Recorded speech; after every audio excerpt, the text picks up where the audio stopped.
فيا أيها القاري به متمسكا مجلا له في كل حال مبجلا. فيا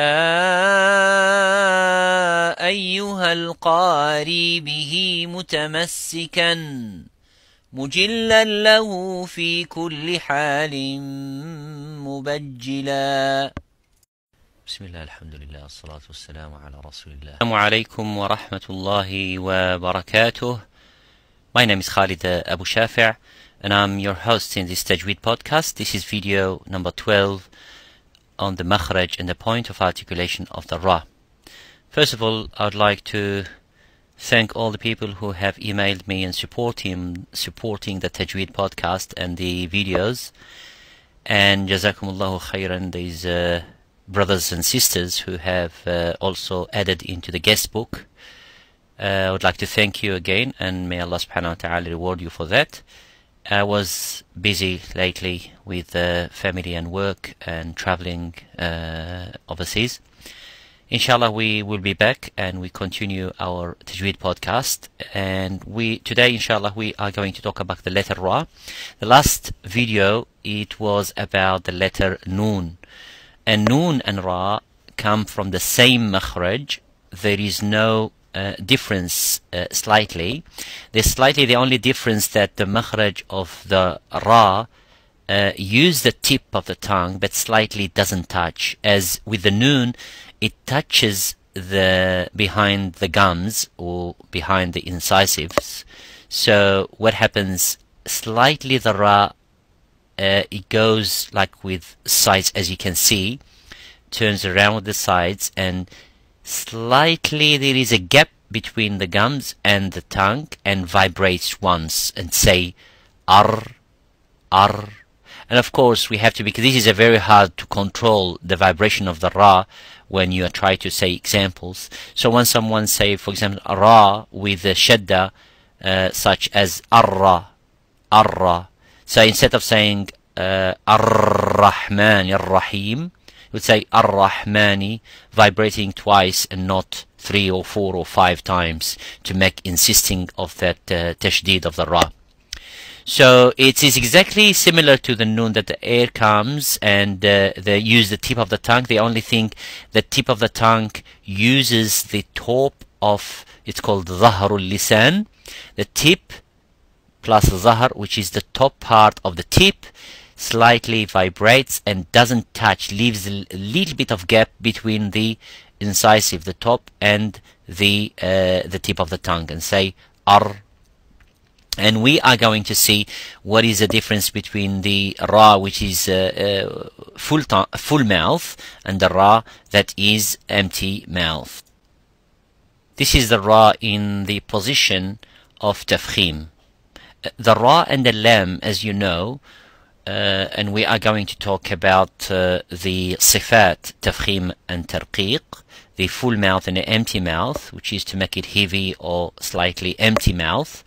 The Ra and the Lam, they are subject to be between Tafkhim and Tarqiq. So they are not all the time have Tafkhim, full mouth, and they are not all the time with Tarqiq. So you would say Ra, and you would say Allahu, and also you would say Ri, and you would say Fillahi, Billahi. So the Lam is in an empty mouth and the Ra is in an empty mouth by saying Ri. So in this case with the Tafkhim, as you can see, the side of the tongues goes to the roof of the mouth slightly and make that position to make Ar, Ra, Uru. And with the Tarqiq, which is the opposite of Tafkhim, you will see in the next slide how the tongue slightly gets down a little bit with the sides. It's not a little bit up to the roof of the mouth to make that isti'la. This is the position of the Ra while doing the letter Ra with kasra, for example, such as Ri, min sharri, وذكر muraqqaq, which is empty mouth. And of course it's very hard to show with the picture here, but there is no much touching. It's a little gap by going to the makhraj of the ra, but slightly that vibrates once to make that ra with a short vowel. These are the examples of ra with tafkhim and ra with tarqiq. So for example, if we look at the first verse, أعوذ بالله من الشيطان الرجيم بسم الله الرحمن الرحيم قل أعوذ برب الفلق برا برا not برا بربي برا. The next verse من شر ما خلق من شر ري من شر not من شر من شر ما خلق. And the next verse from إنا أنزلناه في ليلة القدر. Let's see this one. The line in between. Of course, it's not the same surah. And let's pronounce this one also. وما أدراك ما ليلة القدر.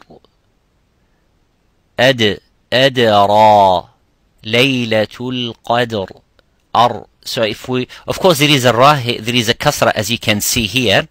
But if I, for example, I wanted to join the next verse, I would say وما أدراك ما ليلة القدر ليلة القدر خير من ألف شهر. So if I stop and there is a, for example, a fatha, such as you can see here, there is a fatha, sukun, but we don't look at this sukun, we look at if there is either a fatha or a dhamma before the letter ra, while stopping at the sukun, it should take the tafkhim. Okay, so this is fatha. Here the same thing. There is a sukun, but we look at the one before. These are the rules of ra. Of course, it is not the lesson about the rules of ra, but we're going to see the rules of ra in its own time coming, inshallah, after the makharij and the sifat. In the verse Laylatul Qadiri. So we're not stopping here. You would say Laylatul Qadiri ri. You wouldn't say Laylatul Qadiri ari. You say Laylatul Qadiri ri khayrun. But if you stop, you would say khayr. But if you join, you'd say khayrun min alfi shahr. Khayrun min alfi shahr. Jazakum Allahu khairan for listening. Inshallah, see you in the next Tajweed podcast or the Read With Me. Send your emails and leave your comment at the guest book. Assalamu alaikum wa rahmatullahi wa barakatuh. هنيئا مريئا والداك عليهما ملابس أنوار من التاج والحلى